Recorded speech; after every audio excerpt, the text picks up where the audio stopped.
स्वास्थ्य, चिकित्सा, शिक्षा और समाज कल्याण मंत्री सकीना इट्टू ने कहा कि सरकार दिव्यांगों को दी जाने वाली पेंशन को 1,000 रुपये से बढ़ाकर 3,000 रुपये प्रति माह करने के लिए काम कर रही है। इस वृद्धि से परिवारों पर वित्तीय बोझ कम होगा और उन्हें वित्तीय सहायता मिलेगी।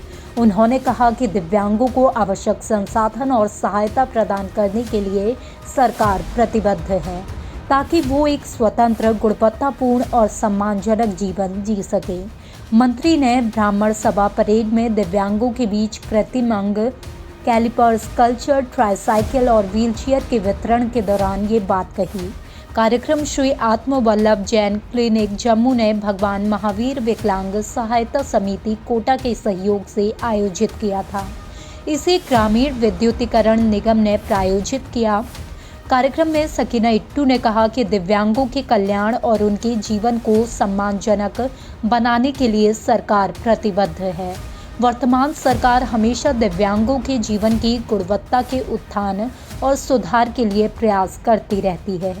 इस अवसर पर मंत्री ने समावेशी विकास के महत्व और हाशिए पर रहने वाले समुदायों, विशेषकर दिव्यांगों पर ध्यान केंद्रित करने की आवश्यकता पर भी जोर दिया। उन्होंने सभा को आश्वासन दिया कि सरकार दिव्यांगों की ज़रूरतों को प्राथमिकता देने जा रही है, उन्हें अधिक पहुंच और सहायता प्रदान करने की योजना बनाएंगे। सकीना इट्टू दिव्यांगों की सहायता के लिए गैर सरकारी संगठन की सराहना की।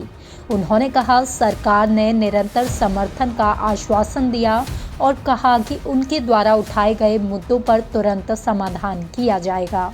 उन्होंने दिव्यांगों के अधिकारों और उपलब्ध सुविधाओं के बारे में शिक्षित करने के लिए पूरे क्षेत्र में जागरूकता अभियान चलाने की सलाह दी। मंत्री ने उनसे बातचीत की और उन्हें सरकार की ओर से निरंतर समर्थन का आश्वासन दिया और कहा कि सारी ज़रूरतें पूरी की जाएंगी। श्री आत्म वल्लभ जैन क्लिनिक जम्मू के महासचिव प्रदीप जैन ने बताया कि शिविर में 429 लोगों की जांच की गई, जबकि 123 श्रवण यंत्र मरीजों को दिए गए। इसके अलावा 104 कृत्रिम अंग और वहीं 73 कैलिपर्स और 22 कृत्रिम हाथ, 20 व्हीलचेयर और 19 ट्राईसाइकिल वितरित की गई। Bureau report OHN 24 news.